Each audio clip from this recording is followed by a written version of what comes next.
Baada ya vikorombwezo vingi, baada ya maneno mengi, lakini wanakuambia kwamba dabi ipo kama kawaida. Hivyo Simba ni lazima pia wawepo kwenye mechi hapo baadaye, kutokana na taarifa ambayo imeweza kutoka sasa. Tayari kwa upande wa klabu ya Yanga kupitia kocha Miloud Hamdi tayari ameandaa jeshi ambalo linakwenda kupambania moja kwa moja alama 3, alama za ubingwa. Yanga tunafahamu wanahitaji alama moja, lakini pia ama wapate ushindi lakini wasifungwe.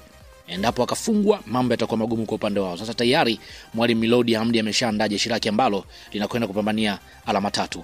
Lakini kabla sijakwambia hapa kikosi cha Dar es Salaam Africans dhidi ya Simba hapo baadaye, nikukumbushe tu kwamba hii hapa ni Swahili Media. Kama bado hujaweza kusubscribe, basi nikuombe subscribe ili tuwe pamoja siku zote. Mimi naitwa Chicharito. Karibu tuweze kuangazia hapa kikosi kwa upande wa klabu ya Yanga dhidi ya Simba. Kwa upande wa golini, kwa kile ambacho amekitazama mwalimu Miloud Hamdi, moja kwa moja yupo golikipa Djigui Diarra. Kwa upande wa kocha atamtumia kama sweeper kipa anayesoma mipira ya juu na kusaidia kuanzisha mashambulizi kupitia pasi fupi kwa mabeki. Hutumika pia kama kiongozi wa mstari wa nyuma kwa kutoa maelekezo na kuratibu safu ya ulinzi. Tunafahamu kwa upande wa Djigui Diarra ni golikipa mwenye ujasiri wa kujitokeza mapema, lakini pia na mikono imara, lakini pia na uwezo mzuri wa kuokoa mipira ya karibu. Wakati huo pia kwenye upande wa beki ya pembeni kulia yupo Israel Patrick Mwenda. Kwa upande wa Israel Patrick Mwenda, kwa upande wa mwalimu Miloud Hamdi, tunafahamu atakuwa akihitaji zaidi Mwenda kusaidia mashambulizi, lakini pia na kushuka kwa haraka zaidi kurejea kwenye nafasi ya ulinzi. Lakini pia atakuwa akisaidiana na winga wa kulia kuleta pressure kwenye beki ya kushoto ya mpinzani.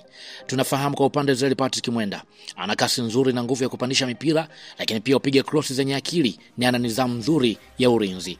Kama mechi ngumu utaona si mtu ambaye utamwona anapanda mara kwa mara. Lakini pia kwenye upande wa beki ya pembeni kushoto yupo Shadrack Isaka Boka. Yeye kwa upande wake atakuwa anapewa uhuru zaidi wa kupanda juu kusaidia mashambulizi, hasa kwenye upande wa kushoto ambao atakuwa anashirikiana na winga wa upande huo.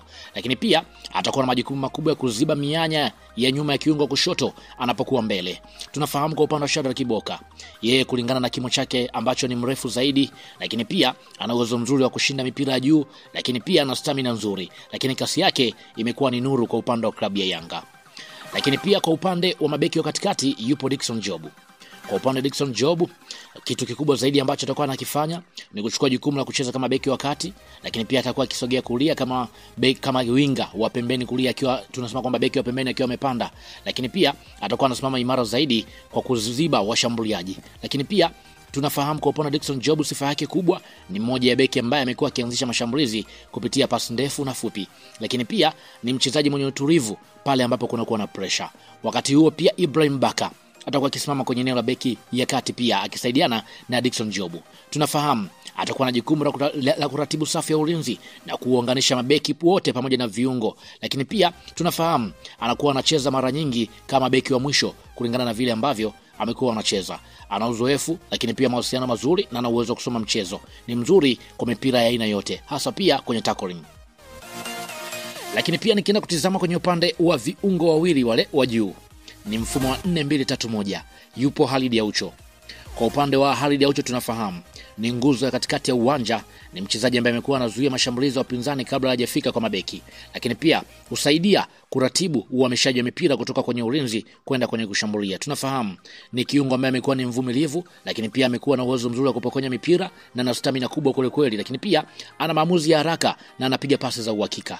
Wakati huo pia kwenye eneo hilo atakuwa akisaidiana na Mudathiri Yahya atakuwa akishirikiana vizuri na Khalid Aucho, yani viungo wawili kwenye eneo la ulinzi, lakini pia atakuwa na majukumu ya kusaidia kwenye eneo la kushambulia kwa pasi ndefu na mashuti ya mbali. Lakini pia tunafahamu ni mchezaji mwenye akili ya juu kulingana na kile ambacho amekuwa anakitoa ndani ya uwanja, lakini pia tunafahamu ni mchezaji ambaye amekuwa ana uwezo wa kusubutu, ana uwezo wa kugeuza mwelekeo wa mchezo kwa kasi zaidi. Wakati huo kwenye eneo la kiungo mshambuliaji yupo Kratos Chota Chama, mwamba wa Rusaka. Tangu ametua ndani ya kikosi cha Yanga mechi ya kwanza, anapata nafasi ya kwanza kwenye dabi ya Kariakoo akiwa ndani ya kikosi cha Yanga. Kwa upande wa kocha atakuwa akitaka zaidi Clatous Chota Chama kusimama nyuma ya mshambuliaji wa kati ili kuunganisha nafasi nzuri ya kupiga pasi za mwisho na kushambulia kwa kasi. Huyu ndiye ambaye atakuwa ni playmaker wa kikosi cha Yanga. Tunafahamu ni mchezaji mwenye ubunifu, lakini pia anapiga pasi nzuri zaidi, lakini pia ni mchezaji mwenye hatari zaidi ya kupiga mipira iliyokufa. Kwa hiyo kwa upande wa Simba watakuwa wapo makini zaidi kuto kufanya mazambi karibu na box lao. Lakini pia kwenye eneo la winga pembeni kulia yupo Max Nzengeli. Tunafahamu kwa upande wa Max Nzengeli kasi yake, lakini pia hutumika kuvuruga ulinzi wa upinzani kwa kasi kulingana na dribble zake, lakini pia tunafahamu yeye atakuwa akiingia zaidi katikati kusaidiana na Clatous Chota Chama. Tunafahamu ana kasi, lakini pia miguu yake miwili, ana ustadi mkubwa zaidi na ucheza kwa ujasiri kulingana na kile ambacho amekuwa anakitoa. Huyu ni mchezaji hatari kama vile umuoni, lakini vile akishika mpira unaona kabisa kwamba huyu ndiye mchezaji wa kuchungwa zaidi. Lakini pia Pacome Zouzoua atasimama kwenye eneo la winga pembeni kushoto. Kwa upande wa kocha Milodi Hamdi atakuwa akimtaka zaidi Pacome kufanya runs kwenye upande wa kushoto, lakini pia mara nyingi akiingia ndani kulingana na aina ya uchezaji wake, lakini pia atakuwa akisaidia kwenye eneo la kushambulia kushirikiana na mshambuliaji. Tunafahamu ni mchezaji mwenye utulivu mkubwa, lakini pia dribble yake ndio ambayo imekuwa ni hatari zaidi. Amekuwa ni mchezaji ambaye ni wa kisasa kulingana na kile ambacho amekuwa anakitoa. Wakati huo Clement Mzize atasimama kuwa mshambuliaji wa mwisho.